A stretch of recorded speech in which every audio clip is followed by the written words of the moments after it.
கருப்பு வெள்ளை சினிமா காலத்து இளைஞர்களின் கனவு கன்னி என்ற ஒரு சுவாரஸ்யமான தகவலை பற்றி தான் இந்த பதிவில் நாம் பார்க்க போகிறோம். அதை பார்க்குறதுக்கு முன்னாடி hi friends, I'm C Ilango. வணக்கம், welcome back to my channel. நீங்கள் இன்னும் நம்முடைய சேனலுக்கு சப்ஸ்கிரைப் பண்ணலைன்னா உடனே ஒரு லைக் போட்டு சப்ஸ்கிரைப் பண்ணி சப்போர்ட் பண்ணுங்க. வாங்க பதிவிற்குள் போகலாம்.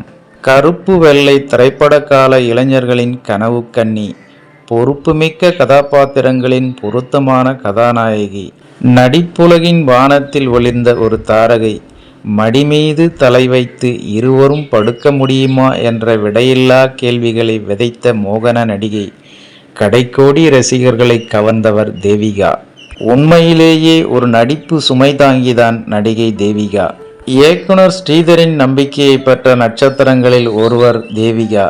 ஸ்ரீதர் இயக்கத்தில் நெஞ்சில் ஓர் ஆலயம் திரைப்படத்தின் மூலம் தமிழ் மக்களின் நெஞ்சங்களில் சோக சுமையை ஏற்றி வைத்தது கல்யாண்குமார் தேவிகா ஜோடிதான். அந்த இணைக்கு ரசிகர்கள் கொடுத்த இடத்தை பார்த்த இயக்குனர் ஸ்ரீதர் அவர்களை அடுத்த ஆண்டே நெஞ்சம் மறப்பதில்லை என்ற திரைப்படத்தில் மீண்டும் இணைத்தார். அந்த படமும் மாபெரும் வெற்றி பெற்றது. ஸ்ரீதர் இயக்கத்தில் அடுத்து தேவிகா நடித்த சுமை தாங்கி படமும் மறக்க முடியாத படமானது. விஸ்வநாதன் ராமமூர்த்தி இசையில் உருவான பல பாடல்கள் காலத்தால் அழிக்க முடியாத அமரத்துவம் பெற்றவை. நடிகை தேவிகா நடித்த பெரும்பாலான படங்களில் இந்த மெல்லிசை மன்னர்களின் பாடல்கள் அமைந்து போயின. நான் பாட வைத்தது சுசிலாவையா இல்லை தேவிகாவையா என்று எம்.எஸ். விஸ்வநாதனை வியந்து கேட்கும் அளவுக்கு பாடல்களுக்கு தேவிகா வாயசைக்கிறாரா அல்லது நேரடியாக பாடுகிறாரா என்ற சந்தேகம் ரசிகர்களுக்கு வந்தது. அந்த அளவுக்கு சிறப்பானதொரு நடிப்பை படத்திற்கு படம் வெளிப்படுத்தினார் நடிகை தேவிகா. நாட்டிய பேர்வழி பத்மினியும் நடிகர் திலகம் சாவித்திரியும் நீயா நானா என்று போட்டி போட்டு வந்த 1960ஆம் ஆண்டுகளில் தனக்கு யாரும் போட்டியில்லை என்று தனித்து வெற்றி கொடி நாட்டியவர்தான் நடிகை தேவிகா. தெலுங்கு தேசத்திலிருந்து தமிழுக்கு வந்த அவர் இரு மொழிகளிலும் சுமார் 150 படங்களில் நடித்தார். ஒவ்வொரு திரைப்படத்திலும் தேவிகா என்ற நட்சத்திரத்தின் ஒளிவட்டம் இல்லாமல் கதாபாத்திரமாக கூடு பாய்ந்துவிடும் மாயத்தை செய்து காட்டினார். முதலாளி என்ற திரைப்படத்தின் எளிய குடும்பத்தின் வள்ளி என்ற பெண்ணாக தோன்றிய தேவிகாவின் அழகில் சொக்கி போனார்கள் அன்றைய ரசிகர்கள். ஏரி கரையின் மேலே போறவளே பெண்மையிலே என்று டிஎம்எஸ் கம்பீரமாக பாடிய பாடலுக்கு எஸ்.எஸ். ராஜேந்திரன் ரொமான்டிக் நடிப்பில் பின்ன அந்த பாடலில் தேவிகா காட்டும் வெட்க அழகுக்கு கொட்டி கொடுக்கலாம். அதே படத்தில் வரும் குங்கும பொட்டுக்காரா என்ற பாடலில் காதலனை பகடி செய்யும் சுட்டித்தனம் எந்த பெண் நட்சத்திரத்தையும் நினைவூட்டாத தனி வண்ணம் கொண்டது.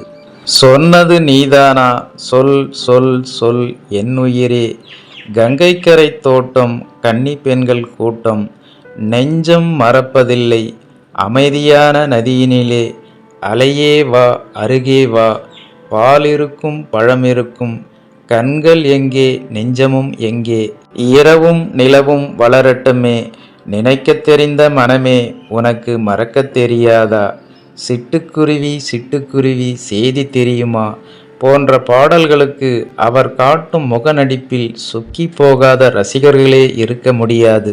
பிரமீளா தேவி என்ற இயற்பெயருடன் நாட்டிய தாரா என்ற தெலுங்கு படத்தில் 1956ஆம் ஆண்டு 15 வயதில் அறிமுகமாயிருக்கிறார் தேவிகா. அதே ஆண்டு பானுமதியின் கணவர் ராமகிருஷ்ணா தயாரித்து இயக்கிய மணமகன் தேவை என்ற திரைப்படத்திற்கு இரண்டாவது கதாநாயகி தேவைப்பட்டார். படத்தின் நாயகன் சிவாஜி, நாயகி பானுமதி. இரண்டாவது கதாநாயகியை தேர்வு செய்யும் பொறுப்பை மனைவி பானுமதியிடம் ஒப்படைத்தார் இயக்குனர் ராமகிருஷ்ணா. அன்று பானுமதியின் சாய்ஸாக இருந்தவர் பிரமிளா தேவி என்ற தேவிகாதான். அந்த திரைப்படத்தில் நடித்தபோது பானுமதி தந்த அறிவுரையை ஏற்று நடிகர் எஸ்.வி. சகஸ்ரநாமம் நடத்தி வந்த சேவா ஸ்டேஜ் நாடக குழுவில் சேர்ந்தார் தேவிகா. சினிமாவில் நடித்துவிட்டு மேடை நாடகத்துக்கு செல்வதாவது என்று நினைக்காமல் முத்துராமனுடன் இணைந்து நாடகத்தில் நடித்தார். நாடகத்தில் பிரமிளா தேவியை பார்த்த பட அதிபர் எம்.ஏ. வேணு முதல் முழுநீள கதாநாயகி வாய்ப்பை கொடுத்தார். முக்தா வி. சீனிவாசன் இயக்குனராக அறிமுகமான அந்த படத்தில் எஸ்.எஸ். ராஜேந்திரன் கதாநாயகனாக நடித்தார். 1957 வருடம் தீபாவளிக்கு வெளியான இந்த திரைப்படம் ஜெமினி சாவித்திரி நடிப்பில் வெளியான சௌபாகியவதி என்ற திரைப்படத்தை வசூலில் தோற்கடித்தது. சிறந்த படத்துக்கான தேசிய விருதும் கிடைத்தது. பிரமிளா தேவி என்ற பெயரையும் தேவிகா என்று மாற்றிக்கொண்டார். அந்த படம்தான் முதலாளி. அந்த திரைப்படத்தின் வெற்றிக்கு பிறகு முன்னணி கதாநாயகியாக உயர்ந்த தேவிகா சிவாஜி கணேசன் ஜோடியாக பல படங்களில் இணைந்து நடித்தார்.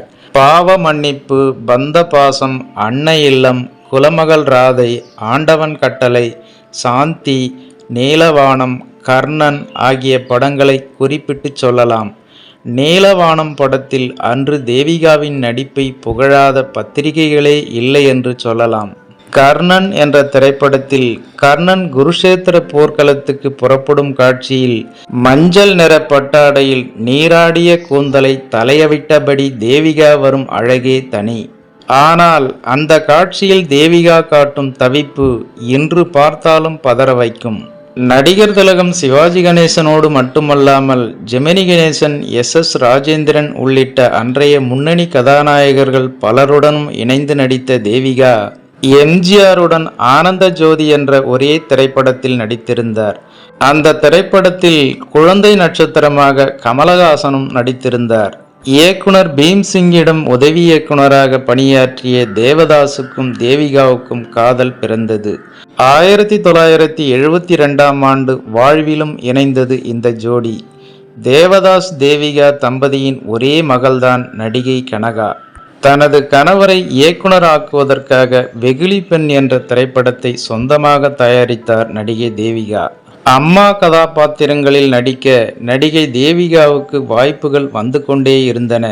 ஆனால் கடைசி வரை கதாநாயகியாகவே நடித்து வாழ்ந்து கடந்த 2002ஆம் ஆண்டில் மறைந்த தேவிகா குடும்ப பாங்கான நாடகத்தன்மை மிகுந்த கதைகளில் நடிப்பு சுமை மிகுந்த கதாபாத்திரங்களை தன் தோள்களில் தாங்கிய சுமை தாங்கியாகவே வலம் வந்தார் நடிகை தேவிகா என்பது குறிப்பிடத்தக்கது.